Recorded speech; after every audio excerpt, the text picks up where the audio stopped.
ठरलं तर मग मालिकेच्या येणाऱ्या भागामध्ये एक जबरदस्त ट्विस्ट आपण आता पाहणार आहोत। अखेर आता दोन भयानक सत्याच्या उलगडण्याने चैतन्याचे डोळे उघड स्वतः चैतन्य अर्जुन आणि सायलीच्या साथीने गुंड महिपती आणि साक्षी यांना जन्माची अद्दल घडवत त्यांच्या गुन्ह्यांची शिक्षा मिळवून देणार असतो। तर सायलीमुळेच विस्कटलेली फॅमिली आता पुन्हा एकत्र येत सायलीने महिपती आणि साक्षीच्या विरोधात पुरावे आणताक्षणी चैतन्य अर्जुन आणि सायलीची मदत घेत महिपतीच्या सर्व काळ्या धंद्याचा पाडा आता सर्वांसमोर वाचणार असतो। अखेर आता वाईटातून चांगलं घडत महिपतीचा डाव त्याच्यावरतीच उलटवत चैतन्य अर्जुनच्या फॅमिलीमध्ये परत येणार असतो। प्रतापच्या अटकेमागे महिपतीचा हात असल्याचे सत्य आता अर्जुनला समजता क्षणी रागाने भडकलेला अर्जुन आता त्यांच्या विरोधात खूप मोठं पाऊल उचलणार असतो। तर इकडे मालिकेमध्ये ज्यावेळी पोलीस सुभेदारांच्या घरामध्ये येऊन धडकलेले असतात त्याचवेळी सर्वांचा गैरसमज झालेला असतो आणि तो गैरसमज अस्मिताने सर्वांच्या मनामध्ये पसरवलेला असतो। कारण घरातील प्रत्येकाला पोलिसांना पाहून असं वाटायला लागलेलं असतं की नक्कीच सायलीने काही ना काहीतरी कुटाणा करून ठेवला आहे आणि त्याच कारणासाठी सुभेदारांच्या घरामध्ये पोलीस आले आहेत आणि त्याचमुळे पूर्णाची सुद्धा कल्पनाला या कारणावरून खूप काही सुनावते।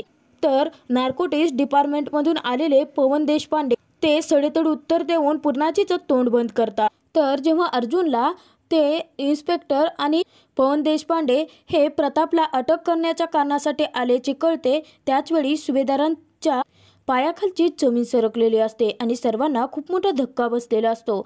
कारण प्रतापला नक्की पोलीस कोणत्या कारणासाठी अटक करण्यासाठी आले आहेत हे कोणालाही माहिती नसतं, परंतु नार्कोटिक्स हे प्लॅनिंग महिपतीने रचलेला खेळ असतो।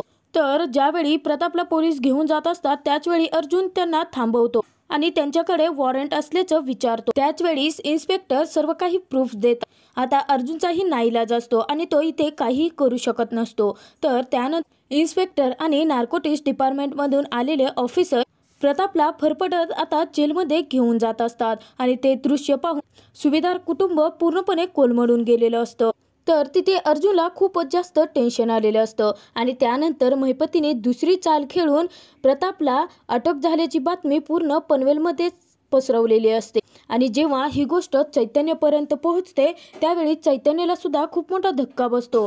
कारण कित्येक वर्ष म्हणजेच लहानपणापासून चैतन्य सुभेदार फॅमिलीला ओळखत असतो आणि त्यानुसार चैतन्याला वाटायला लागतं की प्रताप काका असं काहीही करू शकत नाहीत।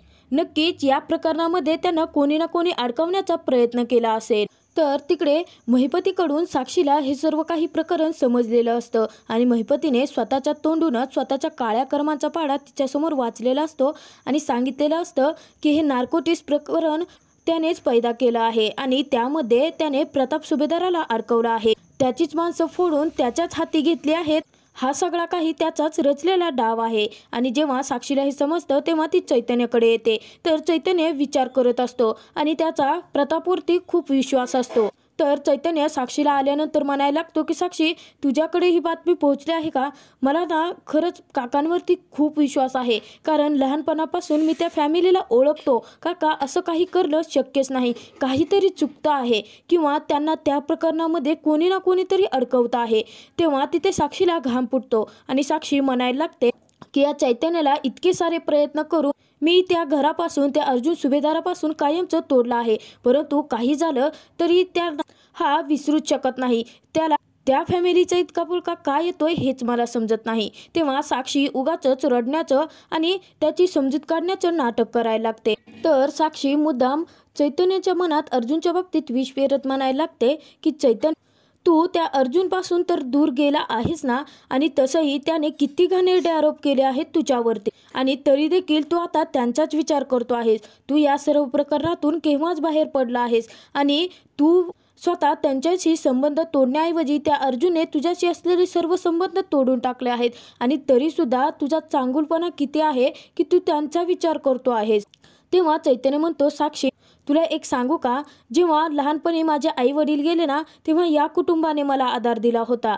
त्यांनी त्यांच्यासोबत मला ठेवलं, कधीही त्यांनी दुय्यम वागणूक दिली नाही, अगदी त्यांच्या मुलाप्रमाणे मला वागवलं आणि वाढवलं सुद्धा।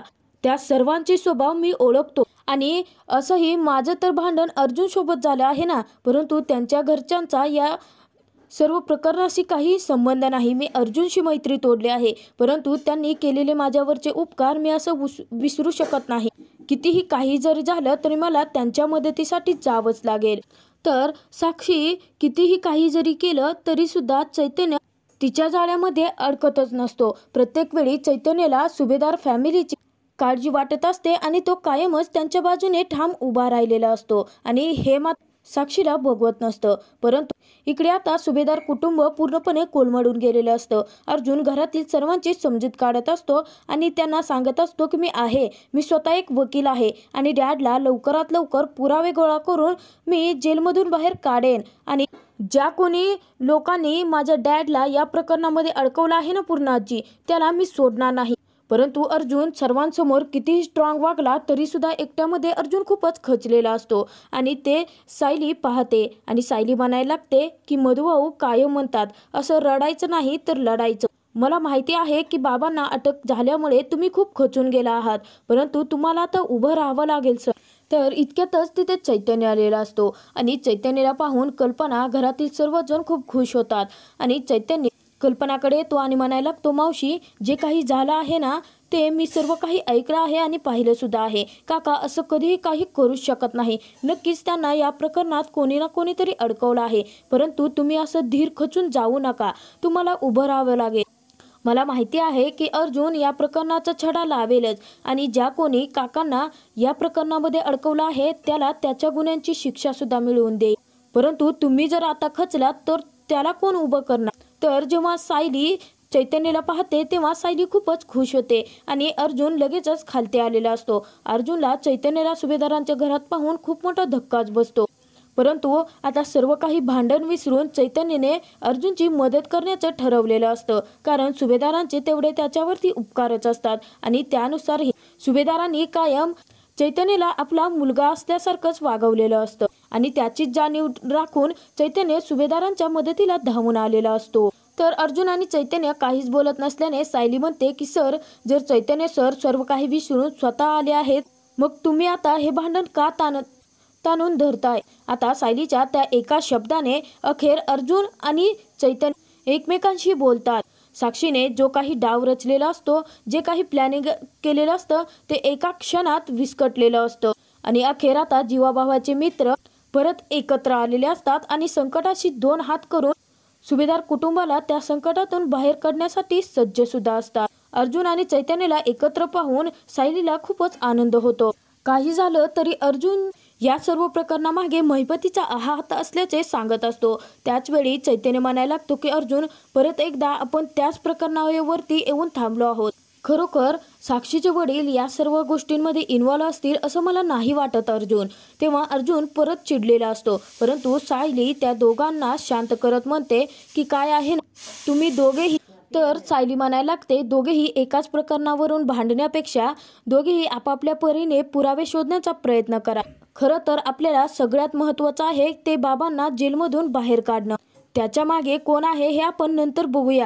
परंतु त्याचवेळी आता सायलीच्या वकिली बुद्धीने आणि तिच्या डोक्यातून निघालेल्या भन्नाट आयडियाने अर्जुनला मात्र खूप मोठा पुरावा महिपतीच्या विरोधात सापडणार असतो आणि प्रतापला नार्कोटिक्स प्रकरणामध्ये अडकवून सुभेदारांची बदनामी करण्यात मागचा म्होरक्या महिपती असल्याचं अर्जुन समोर येणार असतं आणि हे सर्व काही घडणार असतं ते सायलीच्या एका डोक्यातून आलेल्या कल्पनेमुळे. प्रतापच्या कंपनीमध्ये काम करणारी त्याचीच माणसं त्याच्याच विरोधात पैशांसाठी फितूर झालेली असतात आणि ज्यावेळी अर्जुनला हे सर्व काही प्रकरण समजतं त्याचवेळी अर्जुन त्या 3 लोकांवरती नजर ठेवून असतो आणि त्याचमुळे तो महिपतीपर्यंत पोहोचणार असतो. तर सायलीच्या साथीने अर्जुन पुरावे मिळवल्यानंतर अर्जुन कोर्टामध्ये खूप मोठा धमाका करत चैतन्याचे डोळे अखेर उघडणार असतो.